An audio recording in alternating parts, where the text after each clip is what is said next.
লক্ষ্মী ঠাকুর সেজেছে। Hello friend, good evening. চলে এসেছি তোমাদের সাথে ছোট্ট একটা মিনি ব্লগ শেয়ার করতে। আর এই ব্লগটা হলো ইউবিকার প্রথম স্টেজ কম্পিটিশান। তো এই কম্পিটিশানটা ছিল যেমন খুশি তেমন সাজা। এটা ছিল আমার বাপের বাড়িতে কালী পুজোর সময় এই কম্পিটিশানটা হয়েছিল। আমার একটু ব্লগটা ছাড়তে দেরি হয়ে গেল, তোমরা সবাই প্লিজ দেখে নিও। আগে পরিবেশটা দেখিয়ে দিই, দেখো কত লোকজন জমেছে। তো ইউবিকাকে আমি সাজিয়েছি লক্ষ্মী ঠাকুর, দেখো কেমন লাগছে। কেমন লাগছে অবশ্যই কিন্তু কমেন্ট করে জানাবে। ছোট্ট ইউবিকা, তাই আমি ভাবলাম লক্ষ্মী ঠাকুরই সাজাই। আমি এই কম্পিটিশনে ওকে নামটা দিয়ালাম যে ও যাতে একটু মনের মধ্যে সাহস আসে। এখন থেকেই ওকে আমি মানসিক দিকে তৈরি করতে চাই আর কি। মানসিক থেকে ও একটু রেডি থাকবে।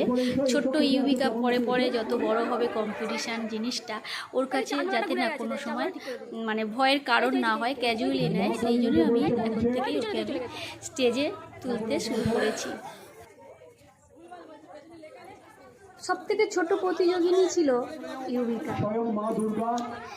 তো ইউবিকা একটু সবার দিকেই তাকাচ্ছিল, বুঝতেই পারছিল না যে কি হচ্ছে। ও কিন্তু একটা জিনিস খুব ভালো করেছে, চুপচাপ ছিল, কোনো কান্নাকাটি করেনি, চুপচাপ ছিল, সবাইকে দেখছিল কি হচ্ছিল। আমি যেমনটা বলে দিয়েছিলাম চুপচাপ দাঁড়াবে, তেমনই দাঁড়িয়েছিল, যে বিরক্ত হয়নি বা স্টেজ থেকে নেমে আসারও চেষ্টা করেনি। খুব ভালো মেয়ে, খুব শান্ত মেয়ে বলতে পারো। তো ওই যে দেখো সবাইয়ের সাথে তাল মিলিয়ে যেমনভাবে থাকতে হয় আর কি, ঠিক তাল মিলিয়ে ও ততটাই ছিল। তো দেখছিল সবাইকে, চেনে না, কিন্তু ও স্টেজের মধ্যে যতক্ষণ স্টেজে কম্পিটিশান চলছিল ততক্ষণই ছিল, কোনো কান্নাকাটি করেনি।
ওকে দেখো, ওকে মাঝখানে রেখে সবাই ঘুরছে আর ও সবাইয়ের দিকে তাকিয়ে রয়েছে। তো এবারে প্রোগ্রাম শেষের পালা, শেষের দিকে আর কি।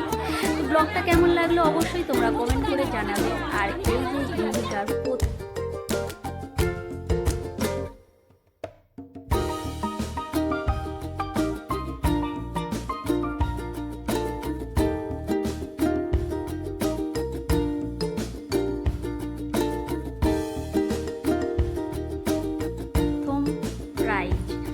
সবাইকেই সান্ত্বনা পুরস্কার দিয়েছিল, খুব ভালো লেগেছিল। আর এই আমাদের দাদু হয় আর কি, উনি দিয়েছিলেন প্রাইজটা। আর দেখো ইউবিকাকে কেমন লাগছে লক্ষ্মী সাজে,